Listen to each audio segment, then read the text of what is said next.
warahmatullahi wabarakatuh. Alhamdulillahirabbil alamin wa bihi nasta'inu ala umuri dunya waddin. Wassalatu wassalamu ala asrofil anbiya'i wal mursalin wa ala alihi washabihi ajmain amma ba'du. Apa kabar umat solihah semuanya?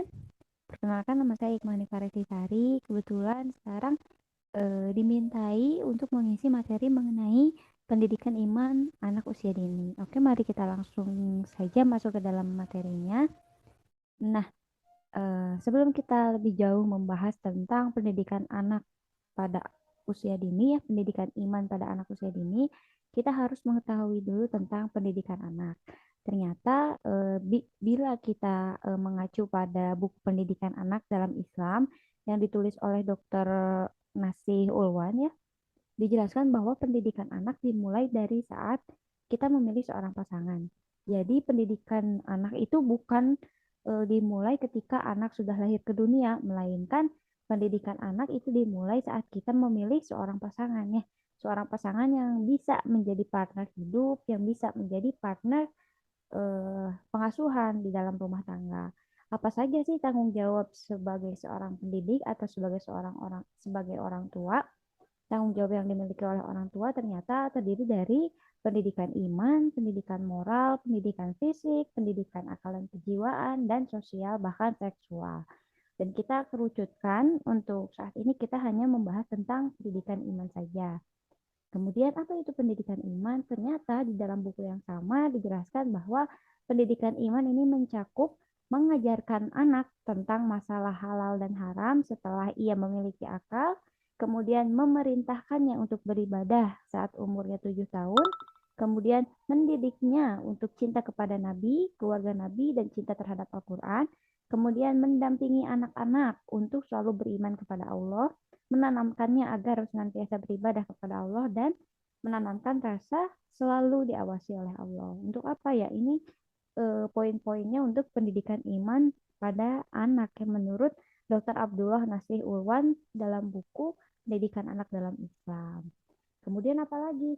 Nah, kemudian kita ketahui bersama bahwa eh, terkait dengan pendidikan anak di zaman sekarang itu banyak sekali materinya. Bisa kita mudah akses, ya, dapat melalui media sosial ataupun buku-buku parenting yang banyak sekali sudah difasilitasi oleh para penulis dan penerbit, ya. Tapi saya mengkerucutkan dan mengambil satu metode saja, yaitu berdasarkan fitrah. Kenapa? Nah, mari kita sekarang masuk ke dalam materi fitrah. Mari kita mengenal fitrah lebih jauh. Apa sih fitrah itu?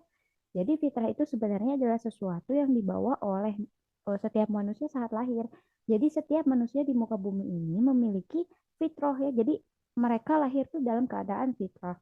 Nah, fitrah ini dijelaskan dalam Al-Quran, ada dalam Quran surat Ar-Rum ayat ke-30, ya. Maka hadapkanlah wajahmu dengan lurus kepada agama Allah. Fitrah Allah yang telah menciptakan manusia menurut fitrah itu. Jadi pada intinya fitrah itu adalah sesuatu yang telah Allah titipkan, Allah simpan di dalam diri setiap seorang manusia begitu dia lahir, gitu. Kemudian Rasulullah juga pernah menjelaskan terkait dengan fitrah ini bahwa tiada seorang pun yang dilahirkan kecuali dia dilahirkan dalam keadaan fitrah. Jadi sebenarnya fitrah itu bukan dibentuk. Fitrah itu udah ada, cuman tinggal kita tumbuhkan, tinggal kita kembangkan lebih jauh, gitu. Oke. Nah, fitrah juga mengklasifikasikan beberapa umur terkait dengan anak-anak, ya. Kalau misalkan berdasarkan di dalam bukunya, ya, Ibnu Qayyim mengklasifikasikan usia manusia terbagi menjadi 4 periode, yaitu masa anak-anak sekitar usia 0 sampai 15 tahun, masa pemuda 15 sampai 40 tahun, kemudian masa dewasa 40 sampai 60 tahun, dan lebih dari 60 tahun itu adalah disebut masa tua. Kenapa kita patokannya 60 tahun? Karena Rasulullah pun eh, menutup usianya di usia 60 tahun. Dan kita kerucutkan lagi, kita akan membahas tentang masa anak-anak saja. Jadi dari tadi pengkerucutannya sangat berulang, ya, dari saat kita memilih pendidikan anak, kemudian pendidikan anak dikerucutkan lagi pendidikan anak berdasarkan fitrah. Kemudian setelah dikerucutkan berdasarkan fitrah, kita kerucutkan lagi hanya dengan membahas tentang pendidikan anak di anak-anak usia dini, yaitu masa anak-anak 0 sampai 15 tahun. Nah, pada usia masa anak-anak itu di antara rentang 0 sampai 15 tahun ternyata terjadi lagi pembagian. Ada masa pralatih, masa preakil balik ke satu sampai masa post akil balik di atas usia 15 tahun. Jadi diharapkan setelah 15 tahun harapannya sudah memiliki gambaran dan pelan-pelan melakukan proyek yang terkait dengan peran peradaban. Jadi nih ketika anak sudah mencapai usia 15 tahun, dia diharapkan untuk bisa menjalankan proyek-proyek peradaban atau proyek-proyek yang terkait dengan membantu agama Allah ya baik di dalam bidang apapun itu gitu. Dia sudah bisa mengerjakan pekerjaan-pekerjaan kemasyarakatan, dia sudah bisa bermanfaat eh, terhadap lingkungan sekitarnya dan lain-lain. Diharapkan di usia 15 tahun dia sudah bisa berdiri sendiri atau berdiri mandiri gitu ya walaupun dia masih hidup dengan orang tuanya tapi setidaknya dia bisa menghidupi bukan menghidupi ya tuh ya apa ya mengerjakan mengerjakan dan menentukan arah kehidupannya ini mau dibawa kemana gitu. Nah kalau misalkan kita membahas tentang fitrah, nah fitrah di sini terbagi menjadi 8 ya. Kalau misalkan Ustadz Hari Allahul Yarham itu membagi fitrah berdasarkan 8 aspek ini. Yang pertama adalah fitrah keimanan, yang kedua adalah fitrah jasmani, yang ketiga fitrah belajar dan bernalar, fitrah seksualitas dan cinta, fitrah individualitas, fitrah perkembangan, fitrah bakat, dan fitrah estetika. Karena kita hanya membahas tentang pendidikan iman, nah maka dikerucutkan lagi. Masya Allah ya, dari tadi pengkerucutannya sangat sangat apa? Sangat banyak. Nah, itu menunjukkan bahwa pendidikan pada anak itu sesungguhnya ilmu yang sangat luas. Nah, yang kita bahas di sini hanya sebagian kecilnya saja. Oke. Nah, kita sekarang masuk ke dalam pembahasan fitrah keimanan. Apa itu fitrah keimanan? Nah, seperti yang dijelaskan tadi bahwa fitrah itu ada di setiap manusia dan setiap manusia lahir dengan fitrahnya masing-masing. Nah, fitrah masing-masing itu ada 8 aspek tadi kan. Salah satunya adalah fitrah keimanan. Fitrah keimanan ini menjelaskan bahwa setiap anak lahir dalam keadaan telah terinstal potensi fitrah keimanannya pada dirinya. Kemudian setiap manusia pasti telah bersaksi bahwa Allah sebagai Tuhan kita. Nah, jadi sebelum kita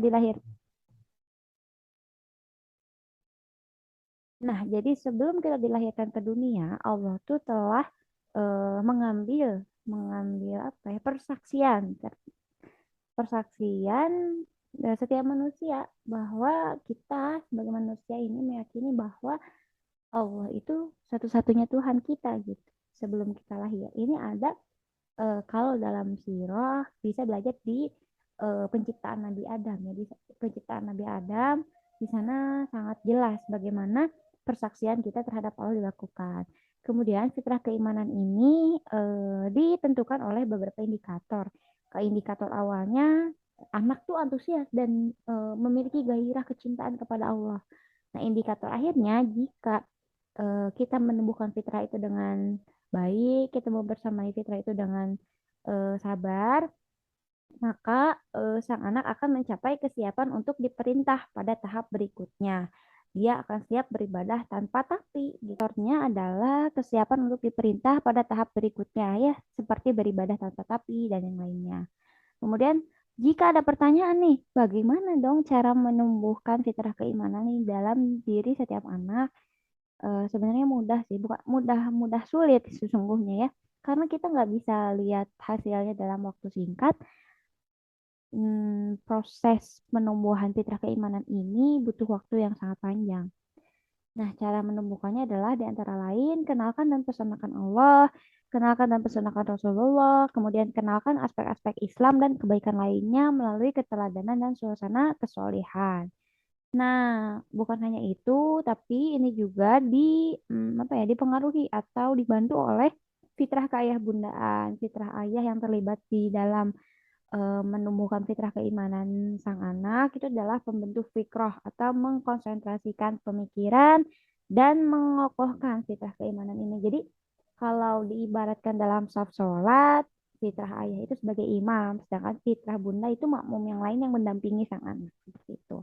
Kalau digambarkan dalam sebuah persekolahan, fitrah ayah ini digambarkan sebagai kepala sekolahnya, sedangkan fitrah bunda ini adalah ibu gurunya gitu.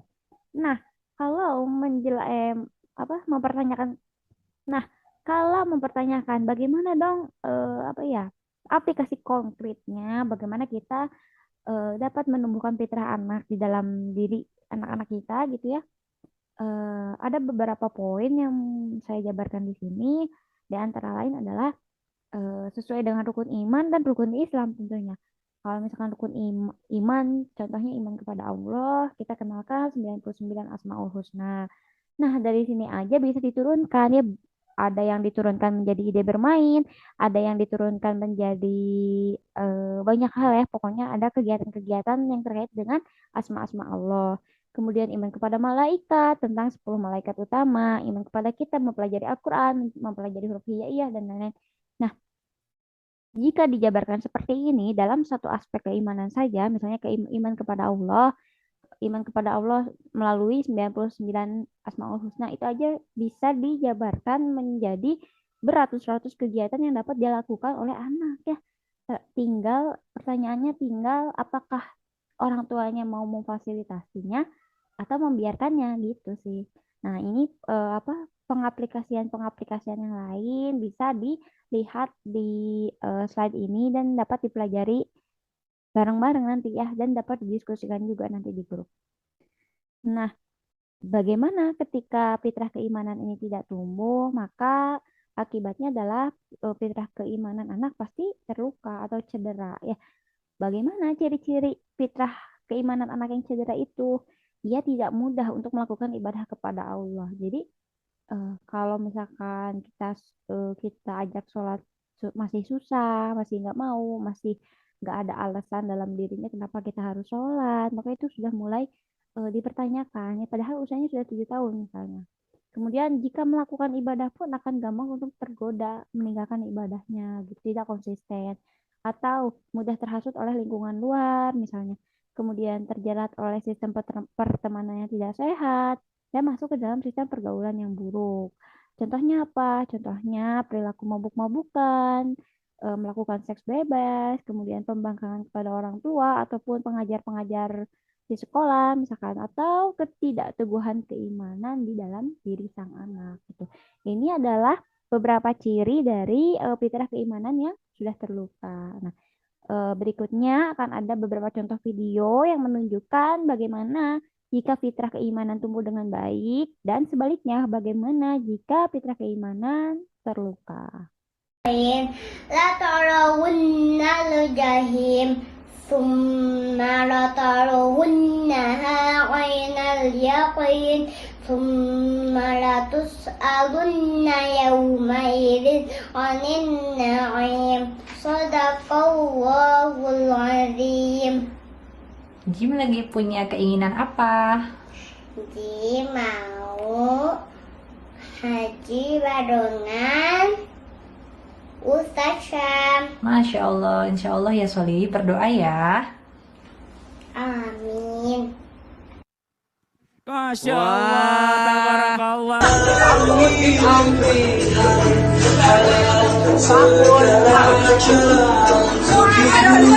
Nabi Muhammad.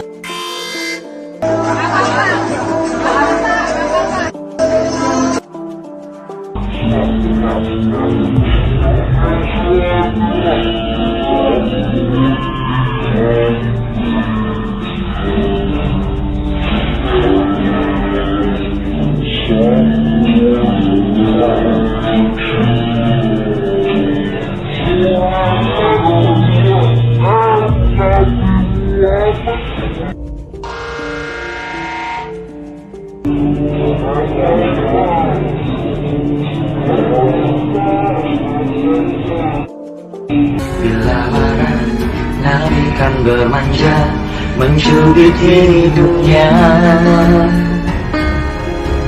Aisyah, romantisnya cintamu dengan Nabi, dengan baginda yang pernah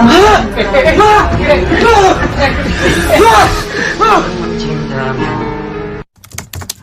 Aisyah, romantisnya cintamu dengan babi, dengan babi, kau bermain naik-naik puru. Kau istri tercinta, oh si oh. Oh, oh, oh, oh, oh, oh. No.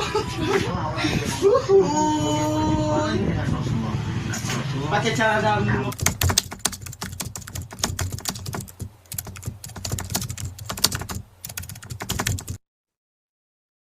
Gua kemarin dapat DM di Instagram, isinya orang tersinggung. Dia bilang, terus aja lu stand up, gue sumpahin masuk neraka. Terus dia bilang, di neraka jangan lupa stand up lu. Ada lanjutannya, nanti gua ketawain di depan muka lu.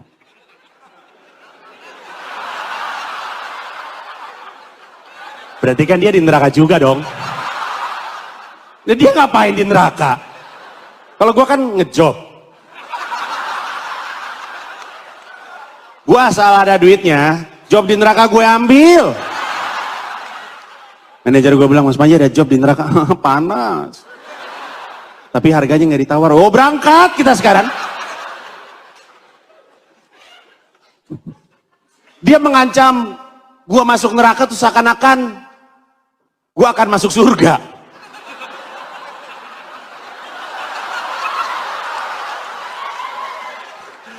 Saya sudah tahu saya akan berakhir di mana. Sekarang gue tanya, emang lu masuk surga? Enggak, ini kita semua di neraka, kita ketemu lagi guys. Beneran deh. Lagian gue kalau pikir-pikir ya, kalau disuruh milih masuk surga atau masuk neraka, kayak gue masuk neraka deh. Gue pengen masuk neraka. Kayak teman-teman gue gak ada yang di surga deh. Kayaknya gak ada. Masuk surga itu kayak pindah ke sekolah gak ada teman-teman lo di situ. Teman gue mana nih anjing? Kan sepi ya. Oh gue tahu nih orang nih di dunia gak asik nih orang ini.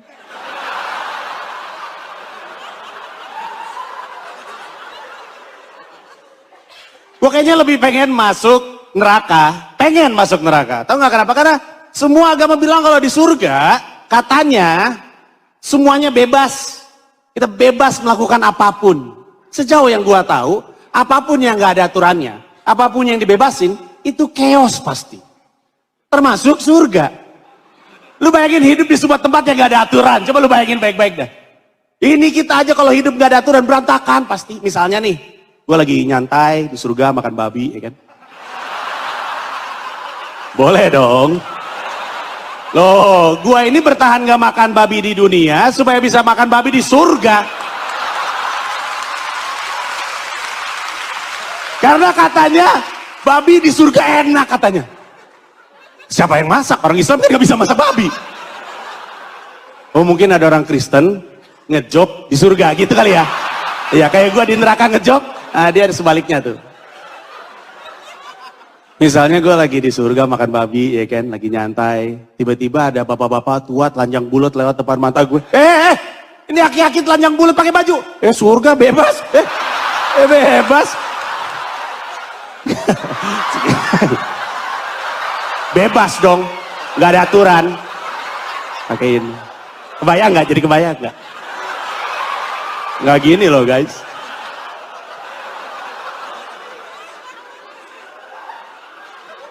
Lagian temen gue neraka semuanya tuh, semua teman-teman gue tuh.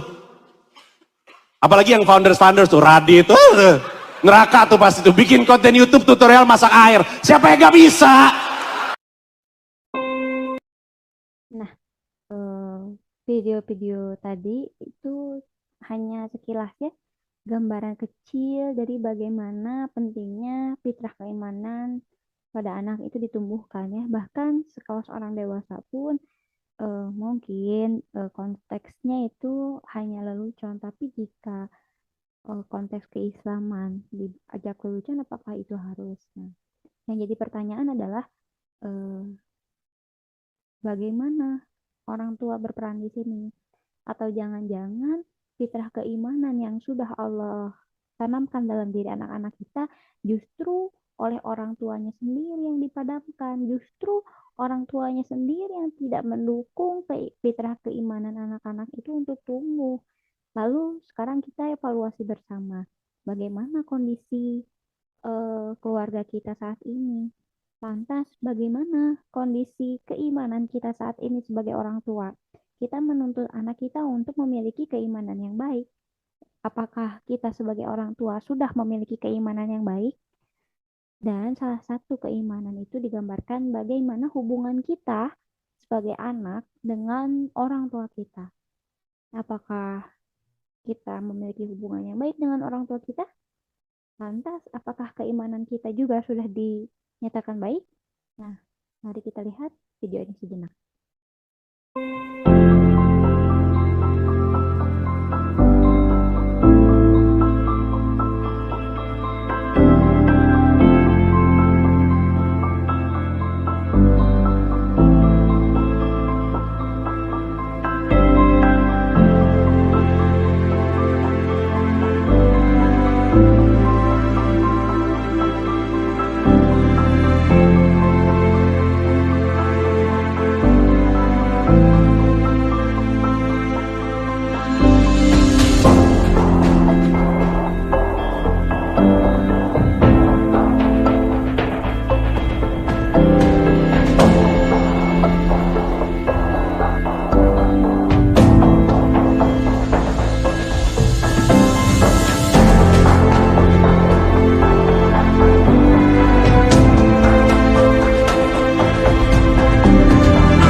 Nah, itu dia yang harus kita evaluasi. Sudah sadar sampai sini, bagaimana kondisi keimanan kita? Bagaimana kondisi hubungan kita dengan orang tua? Apakah keimanan kita sudah baik? Itu yang harus jadi muhasabah diri. Nah, sekarang kita tengok waktu hidup kita. Sudah dijelaskan tadi rentang umur, ya, rentang usia. Rasulullah saja meninggal di usia 60 tahun. Sekarang usia kita sebagai orang tua berapa tahun? Tinggal berapa tahun lagi sisa umur kita untuk membersamai anak-anak kita. Upaya apa saja di umur yang tersisa yang sudah kita lakukan untuk menumbuhkan fitrah keimanan anak-anak kita. Atau jangan-jangan kita sibuk dengan urusan dunia, bahkan mungkin fitrah anak-anak kita tidak tersiram dengan baik, bahkan fitrah keimanan kita juga sudah tergerus, entah kemana perginya. Masya Allah. Kemudian inilah fungsinya dari habits atau kebiasaan.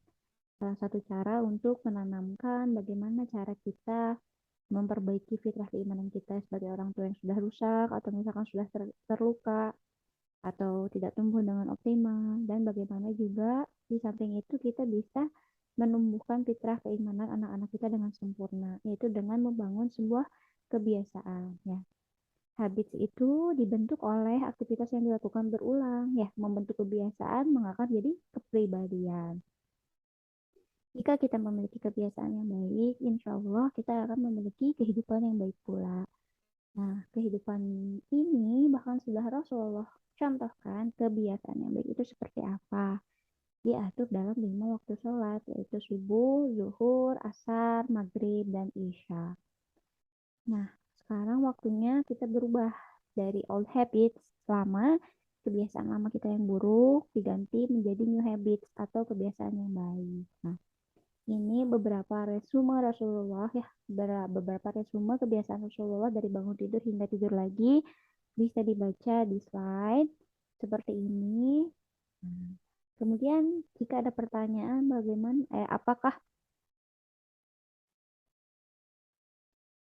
kemudian jika ada pertanyaan apakah habit Rasulullah ini bisa diterapkan, tentu saja jawabannya adalah bisa. Buka lembaran baru, ku kuatkan ketaatan, teriring tobat keinsyafan. Oh Tuhan, Kebiasaan baik itu bisa diterapkan, kebiasaan baik Rasulullah, kebiasaan-kebiasaan baik untuk menumbuhkan fitrah keimanan pada anak. Jadi dalam bahasan kita kali ini kita tidak hanya berfokus pada bagaimana kita menumbuhkan fitrah anak, fitrah keimanan dalam anak, tapi dimulai dari bagaimana kita mengevaluasi fitrah keimanan kita apakah sudah baik atau belum, kemudian mengevaluasi apakah hubungan kita dengan orang tua sudah baik atau belum, lalu merubah habits baik habits di rumah kita, apakah habits di rumah kita ini sudah Allah oriented atau masih dunia oriented, artinya apakah segala sesuatu yang kita lakukan selama 24 jam ini sudah berdasarkan apa yang Allah mau ataukah hanya berdasar pada apa yang kita mau di dunia gitu. Jadi sebelum kita sibuk membicarakan tentang bagaimana pendidikan anak, bagaimana pendidikan keimanan pada anak, karena jika kita telah lebih jauh, pendidikan pada anak itu hanya berkisar pada rukun iman, rukun Islam, dan lain-lainnya. Pertamanya dikenalkan, kemudian dibiasakan, yang pada akhirnya itu akan tumbuh kecintaan pada agama kita sendiri, gitu anak-anak. Tapi kalau misalkan kita sebagai orang tua yang masih saja fitrah keimanannya terluka, kita sebagai orang tua yang masih saja ketika ada azan sholat malah leha-leha gitu, santai, nggak bersegera, kita yang sebagai orang tua bahkan eh, misalnya belum baik aktivitasnya, masih berorientasi pada dunia, kemudian bagaimana sang anak bisa fitrah sang anak bisa tumbuh dengan baik jika tumbuh di dalam lingkungan orang tua yang seperti itu.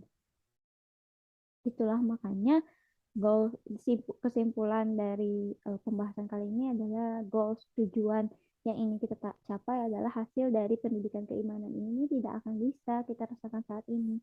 Jadi misalkan kita mendidiknya sholat, kemudian bisa juga ya bisa sholat berarti kita berhasil, bukan seperti itu. Tapi hasil dari pendidikan keimanan ini akan kita jumpai nanti di kampung akhirat. Apakah pendidikan keimanan kita sukses atau tidak bergantung kepada bagaimana kita mendidik seorang anak, apakah dia berhasil membantu agama Allah atau tidak, atau apakah dia berhasil masuk surga nantinya. Wallahu a'lam bishawab. Nah, terakhir sebelum nanti ada satu video sebagai renungan, mungkin sedikit bahasan dan materi dari saya. Saya lebih suka untuk berdiskusi di dalam grup nanti. Mohon maaf apabila banyak kesalahan. Kita tutup dengan bacaan kafaratul majelis. Subhanakallahumma bihamdika asyhadu an la ilaha illa anta astaghfiruka wa atubu ilaik. Sebelum itu nanti ada satu video yang menjadi renungan kita bersama-sama ya. yang dapat didiskusikan nantinya ya. Oke. Jangan dulu keluar, nonton dulu videonya sampai selesai. Oke. Wabillahi taufiq wal hidayah. Wassalamualaikum warahmatullahi wabarakatuh.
Terima kasih sudah menonton, menyimak materi ini sampai selesai.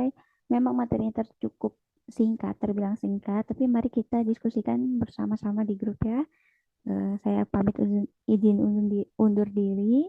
Wabillahi taufiq wal hidayah. Wassalamualaikum warahmatullahi wabarakatuh.